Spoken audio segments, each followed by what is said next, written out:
Okay guys, I'm just going to run through an image cropper and resizer tool that is available for free on the internet. Images play a huge part in website design, and it's very, very important to actually get the right sizing, the right ratio, and also the right weight as well. You don't want a really heavy picture with a large file size loading on your site. You need to be able to optimize them and to make them very, very fast loading. So I'm going to run through a few things, run through the tool that I use, which is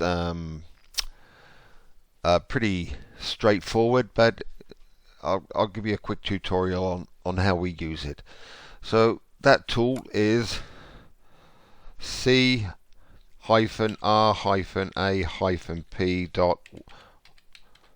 website. Now CRAP stands for crop resize any picture. Obviously it's an acronym that I've used, but there we go. So this is basically will crop and resize any images that you want, so they all are in the same format, either landscape, portrait, square, whatever you want, and they'll all be the same pixel size as well. I mean, there's one thing having a ratio. You can have a ratio of a 4:3, basically 4 wide, 3 deep, but one picture could be 300 pixels high, 400 pixels wide, and that will be the same ratio as an image that is 4,000 pixels wide by 3,000 pixels high. So it's all well and good having the right ratio, but you also need to have the right image sizes as well. This will allow for a lot more even loading of your images. So I've got this opened here. It's flexible, it's easy to use, it's a bulk image resizer. It can resize your images to any specific dimensions and crop them proportionately if necessary. It's an online tool. You don't need to download or install it. It's completely safe and is absolutely free to use. So the way it works is you can browse from your computer. So you click this button, you find the folder where all your images are that you wish to resize. Once you've added them and you want to add a few more images from a different file, then you can just add more images. So the way we work is we take our folder with all our images in, and you can see they're all different shapes and sizes, and they're also different weights as well. So the weight is 2.8 megabytes, this one's 3.79, this one's 2.13, etc. So they're all different. So we're going to select all of them, and we're just going to click once, and I'm going to drag them over the top of the screen, and you'll see them all load up. Now you can see them loading, and you can see that, oh hang on, there are some grey areas or marked areas on each of the images. What we've done here is we've given them a width of 1200 pixels by 1200 pixels. So intrinsically they're all square images. So all of this area here in the tops on the sides is all stuff that will be cropped out. It will be deleted from the image, and you'll be left with what you see in the window. Now for some of you that may not be the case. You may not want all of Big Ben there. You might want to focus here on some of the cars. So you just click and you drag that window down to where you want it to be.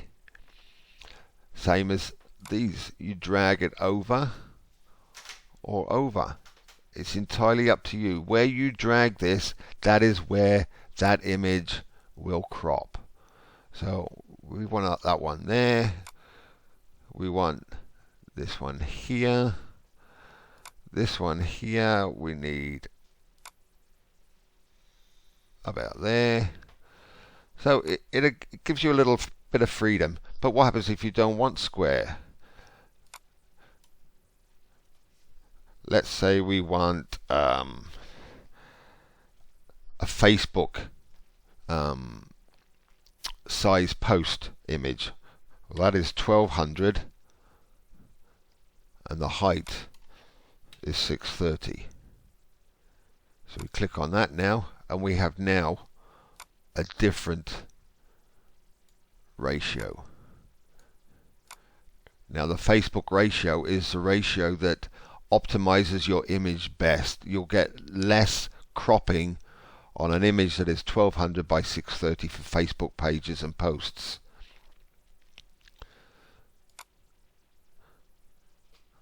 Okay, so by putting this, gives you the size format.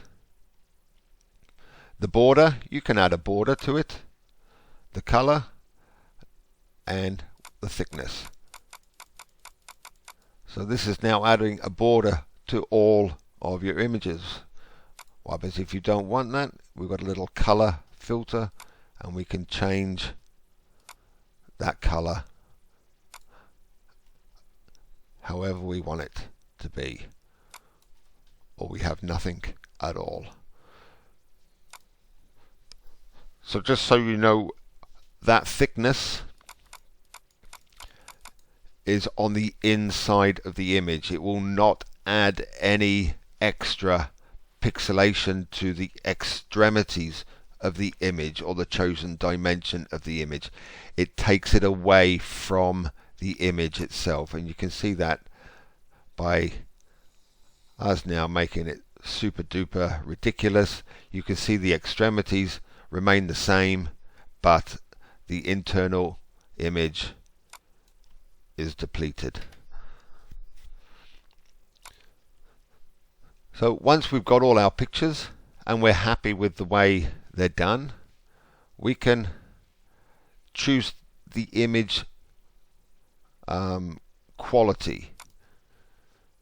So they'll all be JPEGs, which is a versatile format.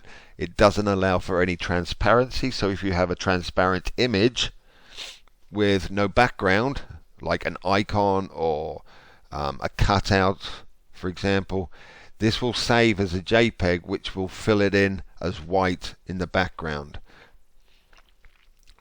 So we can now alter the quality. Now this is basically making the file size smaller. So instead of it being 1 megabyte, it'll only be 120 kilobytes. So that's one way of doing it, and obviously the higher the number, the better the quality. You do not need really to go over 80 for a high-res image on your site. Next section, renaming them. So we've got all of these images here. We're going to rename these, and we want to give them a name, so you can give them a name that's attributed to your site. So let's go gecko hyphen, and then we're going to go XXX. Now those X's denote the file name string. So we're going to start with the first image is going to be 1, or we could do 01. The next one will be gecko-02, gecko-03, gecko-04. So we can save the files, and these will save files as individual files, or you can just save them as a zip. And we can save that zip